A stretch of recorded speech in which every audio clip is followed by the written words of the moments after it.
being neurodivergent is a superpower. And for me, part of that is that my whole life I have been saying things that other people would just simply not say.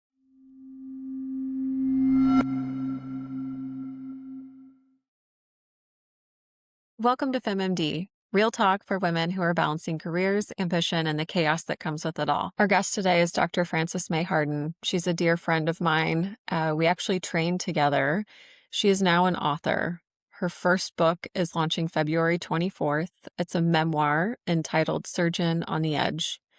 Her book really examines the inside aspects of residency. It follows her career burnout, her reinvention, and her reclaiming her own agency.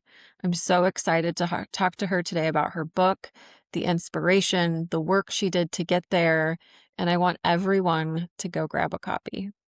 Let's welcome my dear friend, Dr. Frances Mei Hardin. So excited to have you on the show today to talk about your debut memoir, Surgeon on the Edge.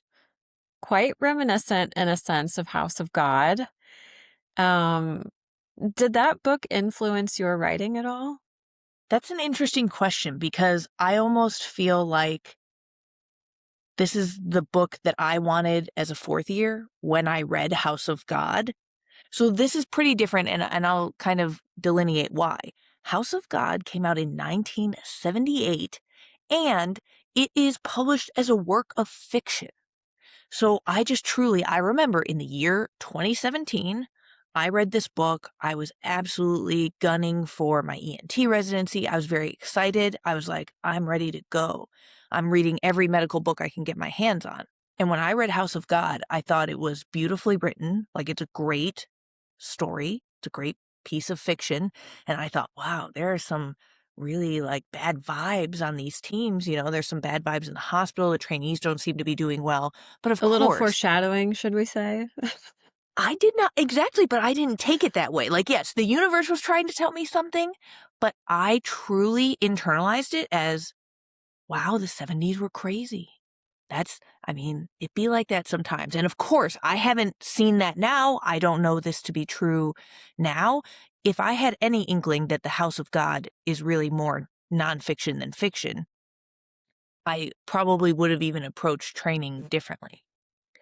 I think that's what's chilling, is that it was written in the 70s and all of those veins still run patently. Yeah, if anything, that's a kind of generous view of training. And so I think that what is powerful about memoir, narrative nonfiction like this, is that, it's not written anonymously. This is not like an anonymous comment online. I wanted to share my story, put a face on it. It's not to say this happened everywhere in surgical training. Not at all. Obviously, no one person can say that. But there are definitely some universal themes in the book that I'm shocked the extent to which even medicine residents or even medical student surgery applicants, some of the early readers, they're telling me like, oh, I had something very similar happen to me as an M2. Yeah. So let's go back to the very beginning. Tell us the very initial thoughts, dreams, little things that led you to writing your own memoir. Yes, I joke a little bit, but essentially during training, during my fourth and fifth year, I was kind of writing almost some cursory short essays about things that were happening. Not for any purpose. I don't even keep a journal. I almost was like, okay, I just want to document that these things are happening. Um, I did not have any intentions for them. Then my first year as an attending, at about the 6-month mark or so, because definitely, it's a lot of time and focus and energy to starting and building a new practice. But by the 6 to 9 month mark, I looked at those essays again and I said, okay, what if I actually wrote a compilation of essays? The joke is that it was part of, I think it was born out of revenge. I carried a lot of anger, like a lot of anger coming out of residency. And so I was like, wow, I really, people need to know what's happening in residency training. I do think that patients, their family members, they would wanna know and should know what actually happens in, like, a lot of academic institutions. What I think that they increasingly see and feel is, like, fragmented care or, like, my doctor was kind of hostile towards me or, Yeah. they seem to resent me or I saw the doctors fighting with each other, like, what's happening? So, I had that compilation of essays, and then once I had, enough for a proposal for a nonfiction book, which just kind of a piece of info for anyone thinking about writing their own book, there's a huge difference between fiction and nonfiction where you find a literary agent in the fiction world based on a complete manuscript. You have to write your entire book and be ready. And that's how you start pitching with your proposal, but agents will say, please send me your full manuscript. And that's how fiction goes. Nonfiction, what I did is quite different. It's where you really only need, like, your spec chapters. Often people will ask for the first 5 chapters. You need to have an outline of your whole book and chapter summaries of your whole book and things like that, but I essentially had enough to start pitching agents, and I still to this day remember very clearly the early feedback from agents, and it was like some top players in New York City, who even asked for more chapters and were like, "I really love this story. My main concern is an issue of tone because this reads really angry." And so they even like, we went back and forth. Sometimes, like, these great agents, even if they aren't like, "Okay, I want this manuscript," they'll just give you some tips and stuff like that. And so I really took that to heart.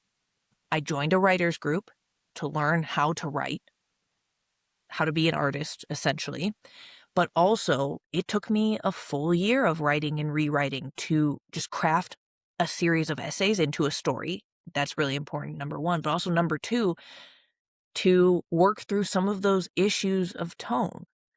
Here's how that happened, because I feel like people do ask me sometimes, like, "Hey, I'm pretty angry. I'm angry because of things that have happened to me during the process of becoming a physician or a surgeon. Like, how can I become less angry?" And for me, the answer was do the work. And what I mean by that is I wrote the full first draft of the manuscript. I wrote over 60,000 words.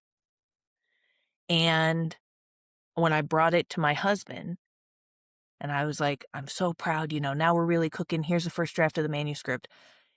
Colin, he really looked at it and he came back a day later and he said, "I'm proud of you. I know it's not easy to write 60,000 words, but most of this is not true."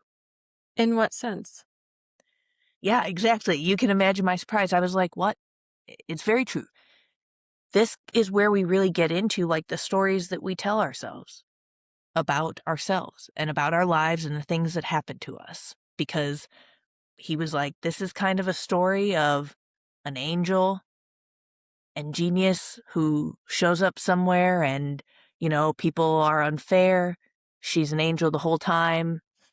It's weird." He was like, "So this is nothing." So, and I know you're laughing because you knew me as a resident, and like that is just not. But it's interesting because it really reveals the extent to which we can lie to ourselves. Because again, like I just truly didn't. I didn't see that second layer, and so what's also really important is that surgeons won't listen to anybody else's advice. Me especially. Like, you couldn't have told me this, but at this junction, I have 60,000 words by my own hand Mhm. that are, like, incongruent with maybe some of how things actually played out in reality, and that is what made, like, everything possible for me. So that was about maybe 2 years ago that point happened. Like, my whole life has changed because then by reevaluating the stories that I was telling myself and owning, taking accountability for absolutely, like, all sorts of roles that I played in this narrative, I'm proud to at least say at the end of the day with this first book, I think that I successfully wrote out the anger and I don't feel the anger. So I don't think that the reader would be like, "Oh, this is a person who's just like sour grapes. They had a bad residency and they're sour grapes." Like it's not that at all. And I don't feel Mhm. that. Yeah, me and my friends joke, we have this saying, like, "Your perception is your reality." And with your first draft, your perception of what you went through and how people treated you was your reality. And it's interesting that your husband, who's played a huge role in your life, I would say professionally and being your support, but also being the tough love, he was the one that was like, okay, pause. This was your perception of what happened, but is that really telling the audience the truth? Exactly, and I remember him being like, "Look at it again. Does it make sense?" And I was like, yeah, there's, like, kind of some holes you could poke in this." And so, yeah, Mhm, we mhm, really mhm. had to start over. You are so forthcoming in your book with your descriptions, your stories, the details. Were you nervous to be that candid on paper since you are using your real name and your face? Do you mean, like, for my own sake or for, like, legal purposes and for others' sake? Or for you, like, more personally, not necessarily legally. Okay, gotcha. Um, I think that, being neurodivergent is a superpower, and for me, part of that is that my whole life, I have been saying things that other people would just simply not say. And, I remember being on the interview trail for ENT, and I remember that, we all cut up during the lunch hour. All the applicants sit together and we eat box lunches together, and we were joking and razzing each other. And I remember someone being like, "You are so funny. And you say things that nobody else would ever say on the interview trail." And I, was nonplussed at the time, but I do feel like increasingly as I get older, it's like, that's true. But, um, yeah. Okay, talk about the other superpower aspects of being neurodivergent if we're to stray from the book for just a second. What do you mean by that? Yes, I was just talking about this morning with Colin. I think that he is really, really not neurodivergent. So, it's a nice case control for me because the way that I think, it actually is like living with Colin for the past 10 years gives me a very nice case control to like study him and say, oh, that's an interesting, I never would have responded that way, and how are you thinking this through? So, what I view as some of my superpowers, which many are like classically under that bucket, are that one, I have a good memory, a great ability to dive deep into subjects, and also I have very good focus and an ability to like execute. So I do think that I have great follow through. A new concept is introduced to me, and I run with it. I love it. I love new concepts, and I run off with that, and I can really execute on it. But interestingly, I don't generate a lot of new ideas. I have very algorithmic thinking, just very linear algorithmic thinking. I maybe in any given day, I do a 5% improvisation one way or the other, but I actually rarely improv. I'm very good at doing things the same way every time. Um, Colin is very good at, and I see this because, we get to work together on different things, but like he can generate new ideas out of nothing. He will Mhm, take like two separate ideas from different industries or across disciplines, or certainly, he's witnessed a lot of what goes on in medicine and surgery, and he'll kind of be like, okay, well, what business principles are applicable here, right? Just this whole idea of like organizational dynamics are very real and they're happening at the hospital, yet none of us are taught about organizational dynamics. So we're mhm. basically like in Plato's cave, walking around in the darkness, and we're like, why is communication breaking down in the hospital? And why do I feel so badly all the time? Um, but yeah, those are different superpowers, I think, in neurodivergence. Yeah. Okay, so we've chatted about this before. We're not going to talk much about it today, but I had a really difficult fellowship, and I think one of the trauma responses is to forget a lot of like what happened. I was amazed at how much detail you were able to recall during the reading of your advanced reader's copy book that I got, which was incredible. I devoured it in a night, just like Colin. Um, but was it hard for you to recall chunks of residency? Yes, and I still don't remember huge chunks, like, the nice thing is that the vehicle of hypnosis therapy as an attending gives a lot of creative freedom of, like, we visit specific days or instances or scenes in residency because I definitely, like, I have large swaths of black box time. That's very true. And what's interesting is, yeah, a lot of these more formative traumatic incidents, unfortunately, I remember those pretty well. And then I'd kind Mm. of like be on autopilot until another traumatic thing happened. Let's dive into the hypnosis because this is something that I didn't realize you did until I read your book. How, and I kind of know the story, but for those listening, talk us through how you got to the point of looking into hypnosis therapy, what the hypnosis sessions were like, and then how you used those sessions to help you write the book and tell your story. Awesome. Yes. This is such a great topic because I really do think, um, even when I started looking for my own hypnotist, Googling online, Nashville area hypnotists, and like looking up their credentials and things like that. I remember thinking, I'm going out on a limb here. I was like, I'm leaving behind like science and clinical medicine. Like, this is just, but I'm going to try anything because what I'm doing is not working. What's interesting is many of my clinical psych PhD friends who I mentioned it to in passing, they were like, no, that's evidence-based now, like, there's some literature on it. I do think that it is more evidence-based than perhaps we give it credit for. Like, I was surprised by that because I was very prepared for people to judge me or say, "Okay, you're going off the beaten path. Best wishes to you," but, not so. The reason that I ended up seeking hypnosis was because my first year as an attending, I had to study for boards, and it was studying for boards for the first time in my life, really, I was having a hard time studying.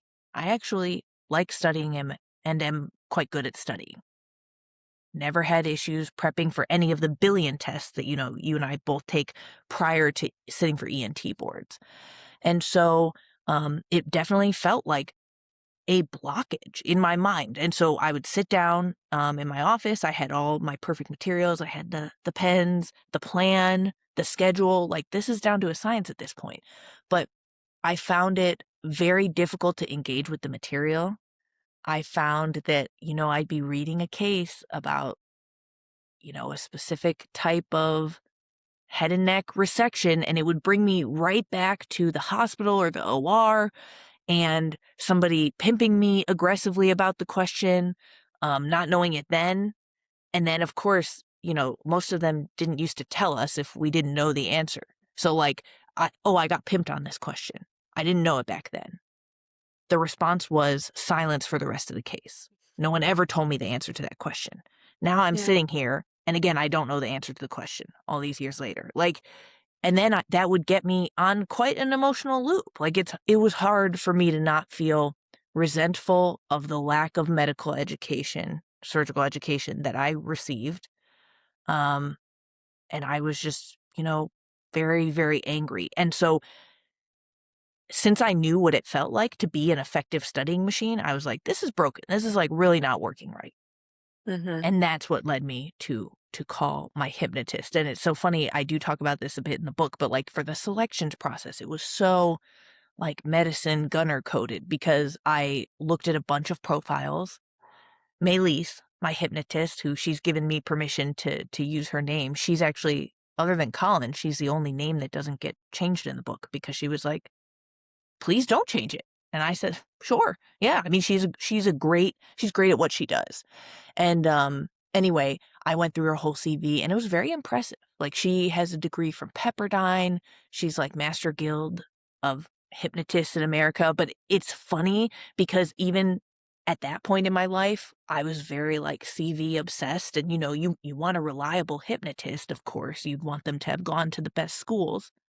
Talk about you walking in for your first session of hypnosis. Talk about the environment because when I was reading the book and you started talking through the details, it is not what I expected in terms of the location, the chair.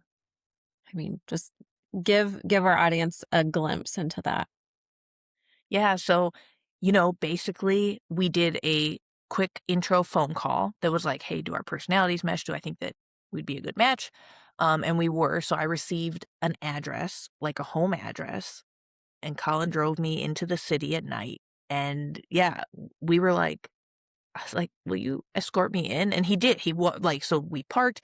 He walked me in because you go around the house to the garage. And in the garage, there were some couches. It was so lovely to meet her. We walked in and we sat on the couch and just chatted for a moment. And then, Colin was like, "Okay, seems safe enough. I'm gonna go." And he left me there. Um, the hypnosis sessions are done in a lazy boy that kicks back, which is like very nice. I think that, it's definitely not mandatory. I've done hypnosis in different positions, but it's nice to have like an old school lazy boy that kicks back. She puts a weighted blanket on, shoes are off, and um, like the sandalwood incense is all going. It's a whole thing. How do you not fall asleep? And maybe that's like an ignorant question to ask, but I can imagine if I were to show up to like this very relaxed garage and a comfy lazy boy with a weighted blanket, like 60 seconds and I'd be out. Oh, that's funny. Yeah, I have never fallen asleep during it, but here's what I will say, because, maybe I have. Like, when you're under, you go to a different level of consciousness. Um, and for instance, like at the end of the 1 hour session, when you come back up, and she's like, "Okay, great. Well, like, how do you feel? Kick the, lazy boy recliner back up. Sit on up, and it will feel like instead of 45 minutes have passed since I went under, it will feel like maybe 5 minutes. And I remember some of the work that we did while under, but it literally evaporates like a dream. So I have fragmented notes of all my hypnosis sessions, like, and including dialogue, including like some of the breakthroughs, which that's why there's fidelity in the scenes in the book. But I wrote those on my notes app on my phone immediately because, like, by the time we drove home, then I'd be home and I'd just be sleepy and like you wouldn't remember what the dream was. Did the hypnosis therapy help you with studying for boards? I mean, let's fast forward a little Yes. bit. Like, did it work? Yes, it did. It did. And we did it for multiple things because, like, once it helped for boards, which was just, basically like we had to just do exploratory hypnosis because obviously if studying doesn't bother me. It was just more like a lot of the emotion tied up in the subject matter and being in the hospital.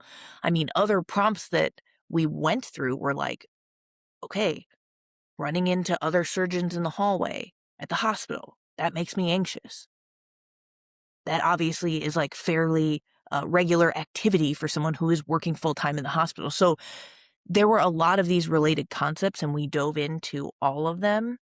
And it was very, very helpful. And I went on to, be able to. I probably never loved it. And just at the end of the day, one of almost the saddest outcomes is that there was a time. I can't rewrite history. There was a time where I really like loved ENT. I loved the subject matter and I thought it was good work. That ship has sailed. Like, I don't think under the most auspicious of conditions, today or any day in the future, I'm not gonna fall in love with it again. I think it's okay. I mean, and I'm happy to have gotten to a place of, like, neutrality with it, but I do think this is also a really good, like, canary in the coal mine for the next generation of doctors and surgeons, right? We wouldn't wanna take people who, like, really love the work and then beat it out of them to the point that they don't have a shot at ever loving it again. One thing that really struck me when reading your book was the little bit, and I hate to say it that way, I'm not sure how to put it, but the person that really kind of influenced you to pursue ENT was like this guy, was not a good character, long term. But do you ever think back to like, wow, what if I had never met him? What if I had never chosen ENT? How would that have impacted my career longer term? I mean, does your brain go there about how he had such an impact on your career choice? Yes, on he had an outsized impact on my career choice. No on, well, where would I be now without it? I was 20 when I met him. So Yeah. It's very hard, and I was like a narrow-minded 20, so I wasn't exploring tons of things that I loved. I wasn't envisioning other futures for myself because I was kind of on the conveyor belt already. Mhm. I think that it took me a lot of years to just kind of come to terms. That's like not a fun admission. I wish it was not true. I cannot think of a worse reason to pick a subject or pick a career than probably related to some guy. I've read a lot about like neurodivergence and gifted individuals, which you definitely fall into that category. For those that don't know, you shot through your academics, you were way ahead of your age.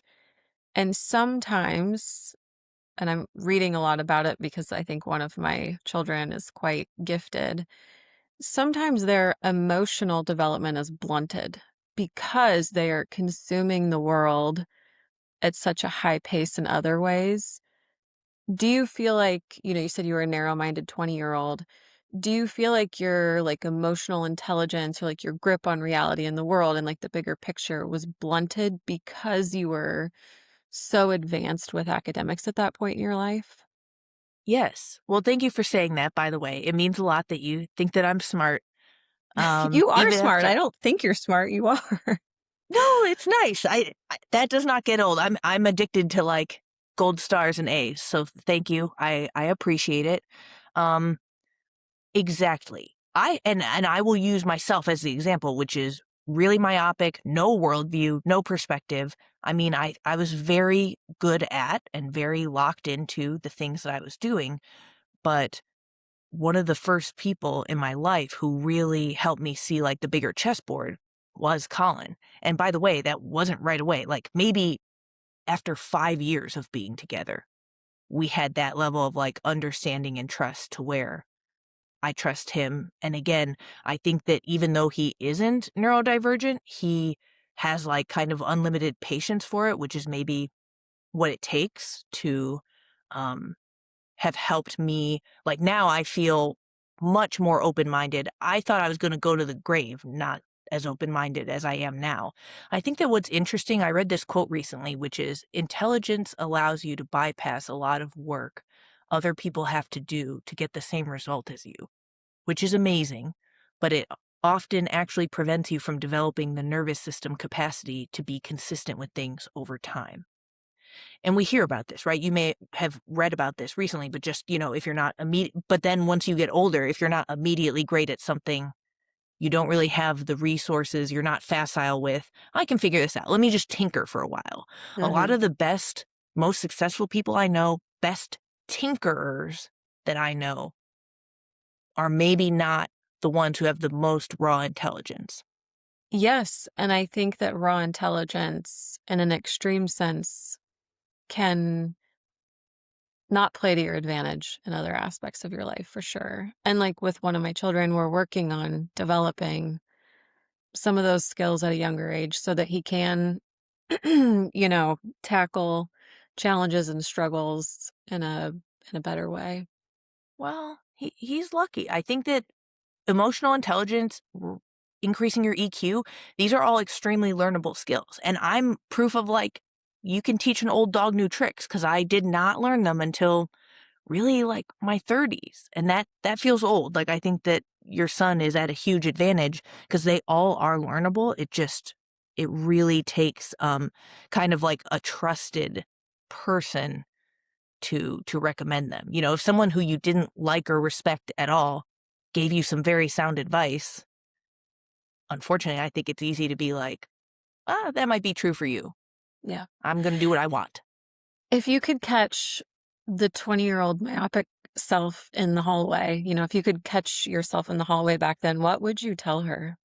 I would definitely say, and this is so funny because my friend was over yesterday with her daughters and they're like, 6 and 8. So I sat them down in the pit. I was like, I need to talk to you guys. I was like, here's what I would tell a 6 and 8-year-old version of me, which is that failure is extremely normal. And beyond that, failure is inevitable. And I really do think growing up, speaking for myself in the 90s and 2000s, like in a half Chinese household, that was not the case. It wasn't like failure is an inevitable part of life. It was like, if you get anything less than 100, that's not good. That is Mhm. bad. And I just think that that sets people up to be really brittle. And it also is not compatible with reality. Like, truly, I don't know anyone for whom failure has never occurred. And so the more that people can be imbued with this, like, setbacks are inevitable. Even whoever my role model is, where I want to go, setbacks will be inevitable on the way there. Then I think people really rebound so much better than, than I did, because I really was the perfectionist, a brittle perfectionist, where the goal was perfection all the time. Obviously not feasible. So any time that we bumped up against reality and like incongruences there, it was very threatening. Um, and I just view it totally differently now. Yeah, and really, like, what is the definition of failure? It's more of this kind of arbitrary thing that you can noodle on for a while. I would guesstimate that some of us today would not give the same response to that question as we did 10 years ago. Absolutely. Okay, I want to dive into the book a little bit. One of the most jarring chapters, We Have Another Girl for You to Kill, is about resident on resident hate. I wasn't there at the program when this happened, but I obviously know the players since we trained together, and it really made me want to cry. It gave me chills. I think the top down hate in your book from residents to attendings is very kind of well known. But some of the resident on resident hate was really jarring to read about. Can you talk a little bit more about that? Absolutely. Yeah, I think that what was very unfortunate in my experience is that interns and even PGY2s, I would say PGY1s and PGY2s in many ENT programs, certainly in ours, they are quite shielded from attendings. Like, they just are. So there's not a lot of direct communication. Um, Attendings are not usually being too hard on ones and twos. Mhm. But one of my senior residents during those formative years was just a nightmare. The way that I still can best describe him, like, all these years later, I think of, like, the quote about the Joker from The Dark Knight of, like, some people just wanna watch the world burn. Best Mm, explanation I have. mm, I don't know, he's always welcome to bring him on the pod, and he can say his own piece. But for me, one of the reasons why all 5 years were very unpleasant is because I didn't even have the benefit of, like, kind of the protections from senior residents when I was a junior. And then when you become a senior resident, then usually it's kind of like all bets are off, with attendings are going to be directly interfacing with you and can be quite unpleasant. So with the resident on resident crime, I think that what is really sinister about it is how heterogeneous it is. Like, truly, all these years later, and in that chapter, We Have Another Girl for You to Kill, I am a bystander in it. So I yeah. have no, I don't have a horse in this race. I'm just like trying to get my work done, see a consult. Um, it's very like arbitrary. Sometimes, usually it's just like two personalities maybe don't get along. That person might see a little bit of themselves in the other person. I don't know, and be reacting to that. But also, it's a problem that if you don't like someone at work, it's possible and acceptable to make their life living hell. Like, that's kind Mhm. of the problem. It's just in most professional workplaces, there are checks and balances, and you can't just be like, I don't like this person's vibe. I think that they're taking a little too long to learn this. So I'm going to be really nasty to them. That's actually usually antithetical to a lot of learning environments, certainly workplaces, where if you're stuck with these people, you would say, well, I guess I'm going to have to try and teach them a little bit extra so that we can all get on and that, like, the work can be done and relatively peacefully. Um, so I think that what's really difficult is that it's arbitrary when it happens, and it can be so random. Like, even that beef in that chapter, it felt very random to me. I don't know that, I don't know what's going on between those guys. I have nothing to do with it. One of them is very nice and peaceful, usually not involved in such beef. So it looks very different to the people outside. But what is sinister and nefarious to me at the end of the day is the way that sometimes when residents aren't involved in it, then they'll just say, there isn't a problem. Yeah. I'm not in beefs. No one's treating me like that. And so I think that everything is like fine here. The bystander effect also, even if you did feel like someone was clearly in the wrong, you don't really want to get involved because you're like, oh, someone else will take care of it. I also think with residents, what's interesting is like you know each other so well because you spend so much time with each other that you can really cut people deep. You know, you have access to people at their worst. They haven't slept, they haven't eaten, they've had this like horrible, grueling week. Kind of their like trigger points, and it's very easy to push those bad triggers. Exactly. But I mean, truly, even after all this time, um, for instance, when I was a 2 and one of the PGY5s was that nightmare guy, he always was like, "You have no idea what it's like. You don't know what it's like to be a 5. You'll see. You'll be just like me as a 5." I've never been like him. That was insane, Like, it's not true, and I have never, like, looked at a person who was under me, whether resident or med student, and then thought, "How can I cut this person down? How can I Mhm. push one of their trigger points?" I actually do think that a lot of people in the hospital are doing that kind of math. And you mentioned that obviously environments like this are not healthy for learners. Do you also feel like negative environments like this impacts patient care negatively?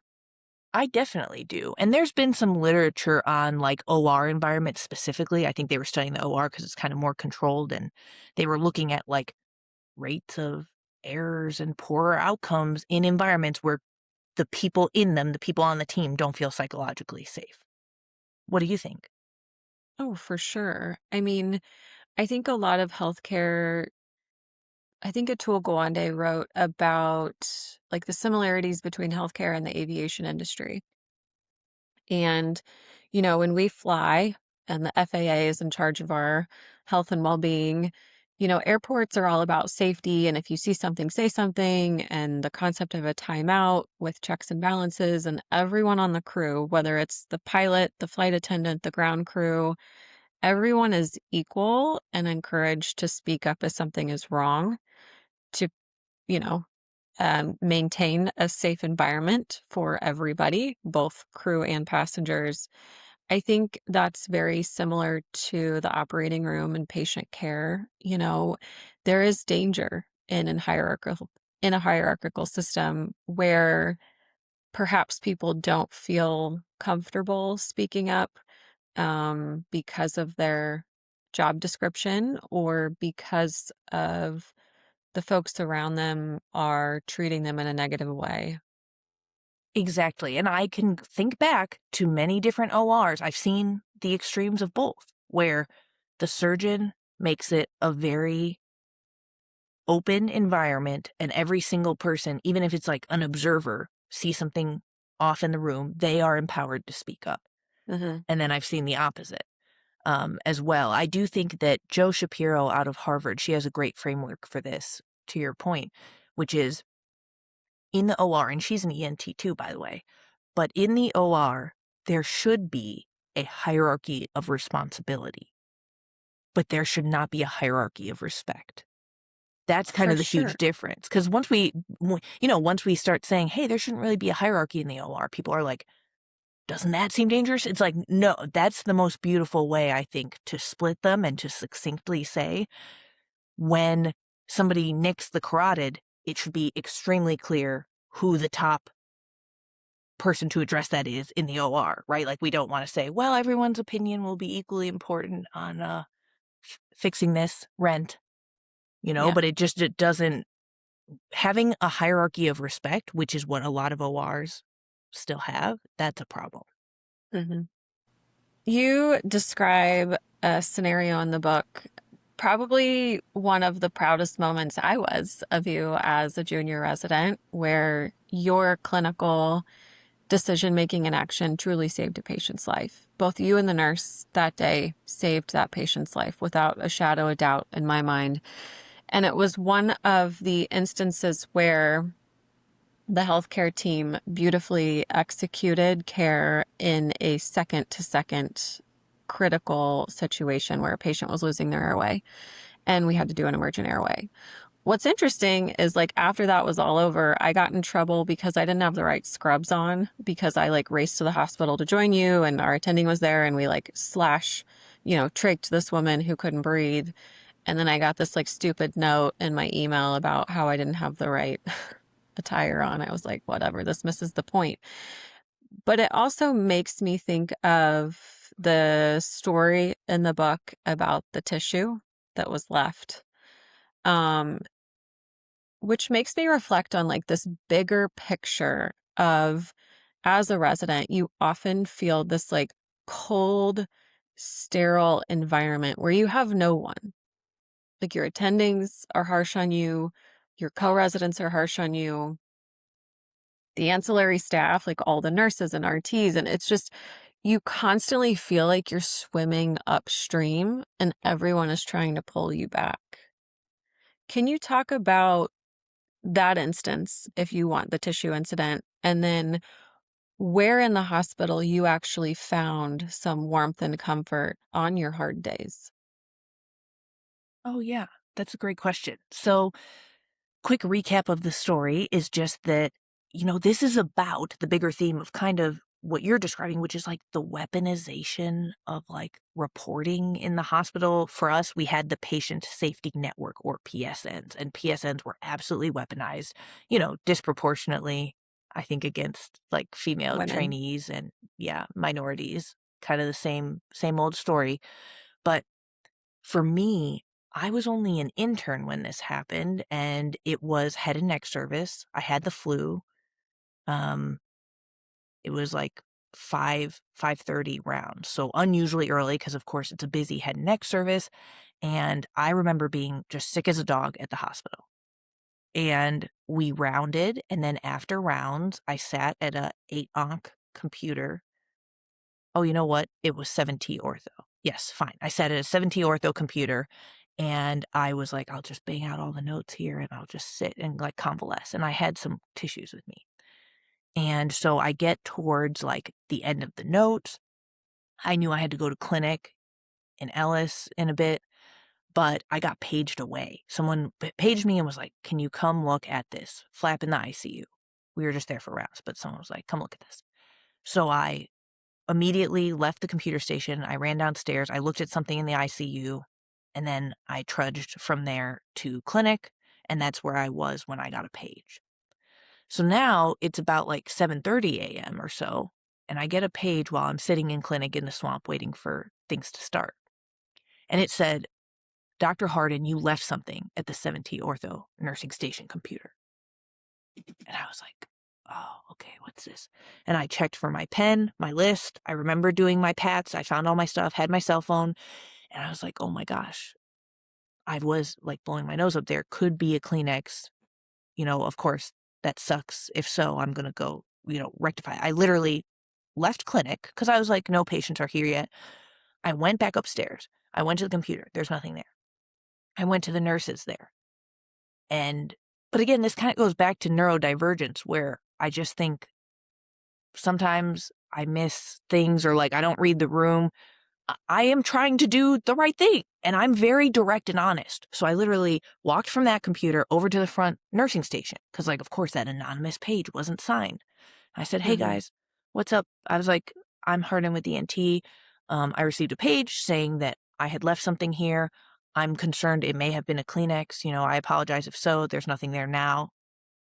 And everyone looked up from their computer and just laughed at me. So, I don't know. Can't make heads or tails of that. I'm just saying, like, I don't know what to do with that. So I was like, hey, I apologize. I'm going to head back down to clinic. I was very uncomfortable, but I thought that was the end of it. A month later, I got a message from the residency coordinator that said, check your email, check your mailbox immediately. So I was like in full panic. Which is Run to never a good text to get from your residency coordinator. Yeah, no, it's always bad news. It's never like an award. So I run to the office, I check the mailbox where I have a PSN printed out. And there's the PSN, which I'll paraphrase. I don't have it in front of me, but it's like Dr. Hardin is disgusting. You know, she left a used Kleenex at this nursing station. She doesn't have respect for like patients or coworkers. And on top of it was a message from the chair in handwriting that said, be aware that you're being watched. It was just awful. I cried the whole rest of the day. I immediately, so I received that. I called 7T Ortho crying. And I was like, I'm so sorry. I was like, can you apologize to whoever it was? There'd be no way of finding, because this is an anonymous reporting system. So Yeah. you'd never be able to find the person who reported you. I was like, I'm calling to apologize. It happened like 6 weeks ago. So, I mean, I don't even know how to direct this, but I received a PSN about it. And I really respect what you guys do. It was an accident. Like, I apologize. When you think back to residency, I mean, I think a lot of us were in survival mode in a sense. How do you think you survived? Not just the tissue incident, but just like the work hours, the constant sleep deprivation, the studying, the physical demands of being a surgical resident working 80 to 100 hours a week. Like, how did you survive when you think back on things now? I know that the work hours are unpleasant. The sleep deprivation was unpleasant. I am being completely truthful when I say that still wasn't that bad. I didn't find anything about residency to be like really, really hard, certainly not life threatening, other than the interpersonal issues. Like, truly. And I'm just saying, sleep deprivation makes everything worse. So it probably didn't help me to be able to regulate my emotions. But here's the thing. I didn't know how to regulate my emotions. So even if I wasn't sleep deprived, I was not doing that. And that's why like everything that I talk about and even what we talk about in the book is important, is because like I just didn't have any of those skills. So I'm not even going to, I do not blame the sleep. I don't even blame the hours. But The how did out, you survive the interpersonal stuff? Colin, I mean, there were periods I talk about being on suicide watch in the book. Colin, friends, but I did live with someone who cared a lot about me and took very good care of me, um, and put me on suicide watch when I was suicidal. So that's how I survived that. I do want to shout out, because when you ask about like a safe space in the hospital, I would say by the time I graduated that Dr. Dooley's office, who you know her, she really made her office a safe space. She was the assistant program director, and she let me go sit in there and cry and eat some mints whenever I needed to, which was like, not, it wasn't never. And I really think that even something like that helped a lot. Yeah. Let's switch gears a little bit to something more fun. I had no idea that you loved Fig Newtons so much. Can you talk do you still eat Fig Newtons, or are they also a charged topic that remind you too much of residency? Yeah, I won't even look at a Fig Newton now. They just taste like the doctor's lounge. I don't even know that I loved them. I was just emotional eating. So like I'd eat 4 bags of Ruffles and 8 Fig Newtons. It wasn't because I loved Fig Newtons. It was because I was depressed. You are headed out on a book tour soon. Can you tell us more about the launch of your book? Yes, I can't wait for all of launch week. We'll be in New York City. We have the first author event at Word Bookstore in Brooklyn, and that's on February 27th. And then on the 28th, we have, of course, the book release party in Manhattan, which I'm very excited to see you at. We'll definitely have to clink some champagne, as is the custom. Um, and then after that, I'm heading up to Maine, Portland, Maine, for a great event at the Longfellow, which is very close. It's almost adjacent to Maine Medical and that whole system. So we're excited about that. I actually then head straight out to UC Davis for an incredible LMSA West conference that I was invited to speak at. And then I'm just crisscrossing the country here. And then I fly back to the Midwest. I have an event at Cleveland at Loganberry Bookstore on the 15th of March. And then we are going to be in Chicago at the Book Loft on March 22nd. and that's in Oak Park. So those are, I mean, that's just like a sneak peek of a lot of what we already have set, and otherwise we're looking at finalizing our events in Philly and Nashville as well. That's incredible. I cannot recommend your book enough. It's a beautiful way that you tell your story, how you marry your upbringing with current event, like with your residency, and it really gave me just a beautiful insight into your childhood and young adulthood. Thank you. Anything you want to tell readers about the book before they grab their own copy? Well, actually, Lunar New Year is coming up. We're going to do a giveaway surrounding the book and, buy your Tiger Mom a copy. And will, if you win the giveaway, I'll sign it and I'll put a little inscription in there that says, "You're working very hard. You're doing the best you can." And I really do think that at the end of the day, this is a book where if you gave it to your Tiger Mom as a gift, it may make them rethink some things. Yeah. Well, Frances May, for those who want to buy Surgeon on the Edge, where can they find it? It's available for pre-order at Barnes& and Noble and on Amazon, Surgeon on the Edge. And in addition, once we start on the tour, all of the local bookstores that we're heading to will be selling it as well. So definitely we love to support local, and I'll link those when they're live, when the book's out. I love it. Well, good luck with the book tour, and thank you for giving us a glimpse into your memoir, Surgeon on the Edge. Thank you. Thanks for having me. Today's episode is brought to you by the Hippocratic Collective. Check out our shows and content at hippocratic-collective.com.